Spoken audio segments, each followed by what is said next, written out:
नमस्कार मित्रांनो, महाराष्ट्रात परतीच्या पावसाने चांगलाच धुमाकूळ घातलेला आहे. आज पुन्हा एकदा हवामान विभागाकडून राज्यातील अनेक भागांमध्ये जोरदार पावसाचा इशारा देण्यात आलेला आहे. तर व्हिडिओ शेवटपर्यंत पहा आणि चॅनलवर नवीन असाल तर चॅनलला सबस्क्राईब करा. महाराष्ट्रात परतीच्या पावसाने चांगलाच धुमाकूळ घातला. अनेक भागांमध्ये अतिवृष्टी झाली. याचा मोठा फटका शेतकऱ्यांना बसला. दरम्यान आता राज्यात काही भागांमध्ये पावसाचा जोर कमी होण्याची शक्यता आहे. मात्र तरी देखील विदर्भ आणि कोकणात आज हवामान विभागाकडून मुसळधार पावसाचा इशारा देण्यात आलेला आहे. हवामान विभागाने दिलेल्या माहितीनुसार आज मुंबईसह उपनगरामध्ये हवामान ढगाळ राहणार असून जोरदार पावसाची शक्यता आहे. या पार्श्वभूमीवर सतर्कतेचं आवाहन करण्यात आलं आहे.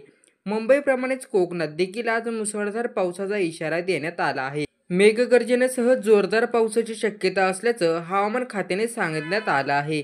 दुसरीकडे विदर्भात देखील IMD कडून मुसळधार ते अतिमुसळधार पावसाचा इशारा देण्यात आला आहे. पुढील 3 ते 4 दिवस विदर्भातील अनेक जिल्ह्यात पावसाचा जोर कायम राहणार असल्याचं हवामान खात्याने सांगण्यात आलं आहे. मराठवाड्याबाबत बोलायचे झाल्यास मराठवाड्यात मात्र आता पावसाचा जोर ओसरणार आहे.